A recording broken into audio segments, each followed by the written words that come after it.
حضرت یوسف علیہ السلام نے تعلیم امت کے لیے بیان فرمایا، توفنی مسلما والحقنی بالصالحین۔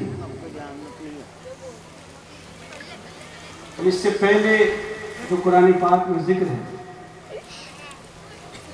وہ حضرت یوسف علیہ السلام کے کلمات میں ذکر ہے، ربی آتیتنی من الملک، کہ اللہ تو نے مجھے بادشاہت عطا فرمائی، مجھے بادشاہت دی، وعلمتنی من تعبیر الاحادیث، اور مجھے باتوں کی تعبیر عطا فرمائی،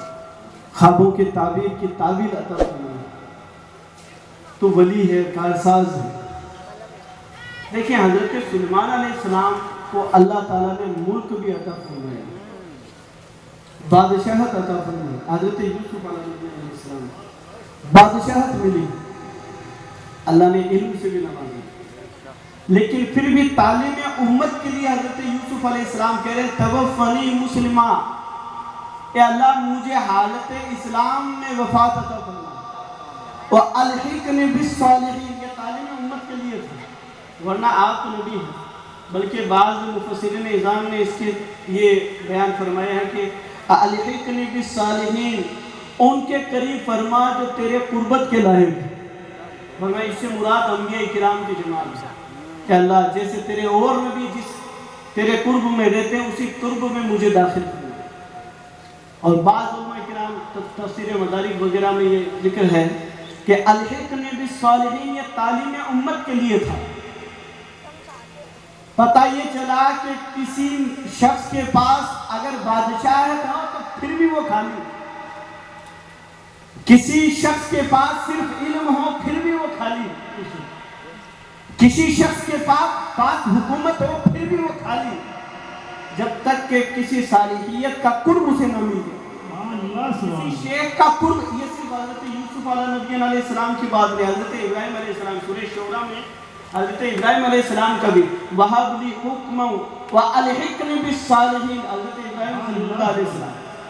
فرماتے الحقنی بالصالحین، یہ بھی تعلیم امت کے لیے تھا، مجھے اپنے قرب والوں سے قریب کر دے،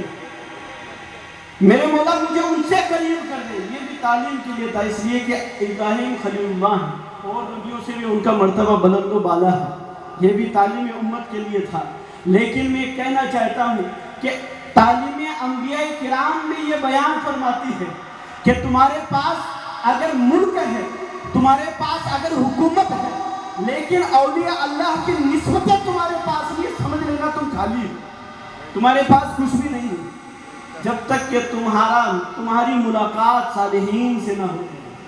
الحقنی، میرے آقا علیہ السلام تو موجم طبرانی کی روایت حضور علیہ السلام ارشاد فرماتے ہیں کہ تم اپنے مردوں کو بھی نیکوکاروں کے قریب دفن کیا، اللہ سبحان اللہ، مردوں کو بھی نیک لوگوں کے قریب دفن کیا کرو۔ نہیں کوئی اعتراض کرنے والے اعتراض کریں گے، سوچنے والے سوچتے رہیں گے کہ یہ کیا مسئلہ ہے، یہ کیا ہم دیکھ رہے ہیں کہ یہ دفن کرنا بھی کسی نیکوکار کے قریب۔ اصل میں وجہ یہ ہے کہ جو قرب الہی کی بارشوں میں نہاتا رہتا ہے، بارش اگر یہاں ہو رہی ہے میں اٹھ کر کے وہاں چلا جاؤں تو بارش کے چند رحمت والے قطرے تو مجھ پر بھی تو برس جائیں گے، اور خدا جس جگہ رحمت کا نزول فرماتا ہے، خدا جس جگہ اپنی برکتوں کا نزول فرماتا ہے وہاں نحوستیں اور لعنتیں اور عذاب نہیں برساتا۔ اس نے فرمایا الحقنی بالصالحین، زندہ رہو تب بھی نیک لوگوں کے قریب رہو، اور جب قبر میں چلے جاؤ تو دیکھ لو کہ تمہاری قبر کے قریب کسی نیک آدمی کی قبر ہے کہ نہیں، سبحان اللہ سبحان اللہ، بھی تمہاری صالحین کے قریب گزری، اور مر بھی جاؤ تو تمہاری قبر بھی کسی نیک آدمی کے قریب ہو جائے، نیک آدمی کے قریب رہو کہ خدا کی رحمتیں تم پر برسنا شروع ہو جائے گی، خدا کی برکتیں تم پر نازل ہونا شروع ہو جائے گی، خدا کی بے شمار رحمتوں کے ہم حقدار ہو جائیں گے، اس لیے کہ خدا کے ولی کے جو قریب ہوتا ہے وہ حقیقت میں رحمت الہی کے قریب ہوتا ہے، حقیقت میں برکت الہی کے قریب ہوتا ہے۔ ایک صحابی حضرت زید بن ثابت رضی اللہ تعالیٰ، موجم طبرانی کی روایت، حضرت زید بن ثابت رضی اللہ تعالیٰ وہ نبی پاک صلی اللہ تعالیٰ علیہ وسلم کے مزار اقدس کے قریب نماز پڑھ رہے، تو کسی کو جیسے مزار کے قریب کھڑے ہو کر کے کھٹک پیدا ہوتی ہے نا، اس دور میں بھی لوگ تھے جن کو کھٹک ہوتی تھی کہ یہ یہاں کیوں نماز پڑھ رہے ہیں، تو اس نے آ کر کے کسی نے جھجوڑا، کہا یہاں نماز کیوں پڑھتے ہو؟ وہاں پہ بھی آج بھی عادت بنی ہوئی ہے کہ کوئی اگر اس طرف گنبد خضرا کی طرف رک کر کے دعا بھی مانگے تو حاضر تعال آگے بڑھا دیں، آگے جاؤ، یا ادھر کعبے کی طرف اشارہ کرتے ہیں وہ ادھر کر کے دعا مانگے، حالانکہ وہ عقل کے اندھے ہیں، حضور کی محبت ان کے دل میں نہیں ہے۔ بھئی کعبے کی طرف رک کر لے تو کعبہ بھی تو پتھر ہی ہے، کعبہ بھی تو پتھر ہی ہے، کعبے سے افضل تو میرے مصطفیٰ صلی اللہ علیہ وسلم۔ بخاری شریف کی روایت دیکھ لیجیے، بخاری شریف کی، اور مولا علی قاری نے تو کیا زبردست اس پہ قلم چلایا، سبحان اللہ۔ نبی پاک صلی اللہ علیہ وسلم 3 دن تک نماز کے لیے حاضر نہیں ہوئے،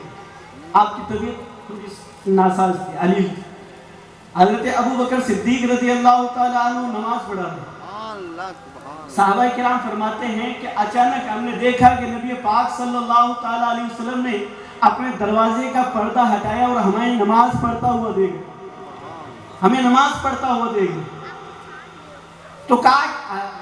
راوی بیان کرتے ہیں کہ ہماری حالت ایسی ہوگی کیونکہ بہت دنوں بعد ہم نے نبی کو دیکھا تھا،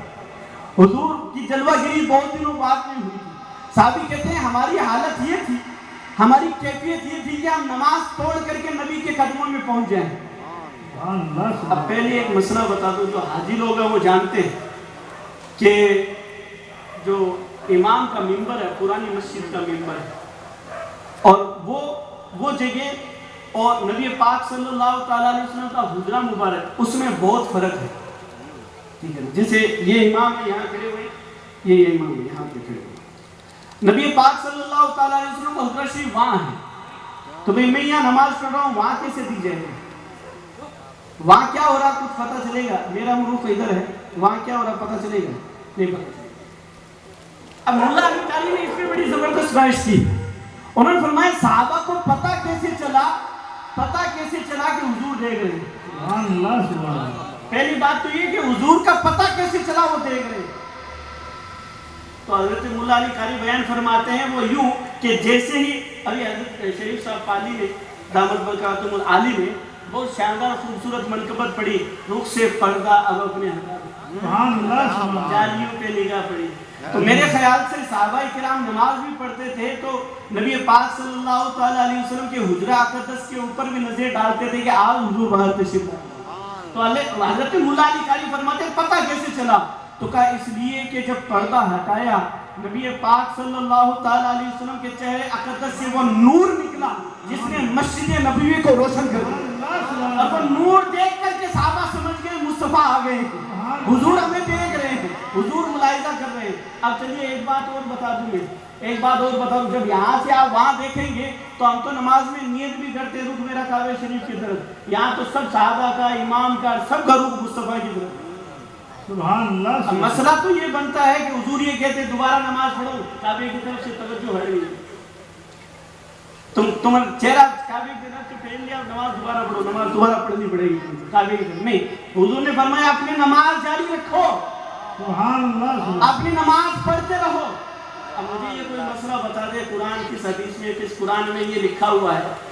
کہ حضور کی طرف توجہ چلی جائے تو نمازیں ٹوٹ جاتی؟ ذرا صحابی سے جا کر کے پوچھے، صحابہ اے ابو بکر صدیق آپ تو تقوی والوں کے امام ہیں، آپ نے بھی تو مڑ کر کے حضور کو دیکھا تھا، کم سے کم آپ تو کہہ دیتے نمازیں دوبارہ پڑھ لیں۔ اے عمر بن خطاب آپ کا عدل تو بڑا مشہور ہے، آپ کہہ دیتے کہ لوگ سب کی نمازیں ٹوٹ گئی۔ تو صحابہ کا ایمان آواز لگائے گا نادان، ہماری نمازیں گئی کیوں نہیں؟ کہا چہرہ تو پلٹ چکا پھر بھی نماز کیوں نہیں گئی؟ وہ اس لیے نہیں گئی، اس لیے کہ پہلے رخ صرف کعبے کی طرف تھا، اب رخ کعبے کی طرف ہے، کعبے کی طرف ہے کہ جس کی آمد پر کعبہ بھی جس کی طرف جھک گیا تھا ہم بھی اسی طرف جھکے ہوئے، تو کعبے قبلہ و کعبہ کی طرف۔ تو لوگوں کو چڑ ہوتی ہے کہ اگر حضور کے در اقدس کی طرف رخ کر لے تو لوگوں کو تکلیف ہوتی ہے، ادھر کیوں کرتے، ادھر رخ کرتے۔ تو حضرت زید بن ثابت اس ٹائم میں بھی کچھ لوگ تھے، انہوں نے کہا یہاں کیوں نماز پڑھتے؟ تم جانتے ہو تم کیا کر رہے ہو؟ حضرت زید بن ثابت نے بڑا شاندار جواب دیا، بہت خوبصورت جواب دیا، کہا نعم ولیکن احب رسول اللہ صلی اللہ تعالیٰ علیہ وسلم، میں جانتا ہوں میں کیا کر رہا ہوں، لیکن مجھے اتنا پتا ہے کہ میں حضور سے محبت کرتا ہوں۔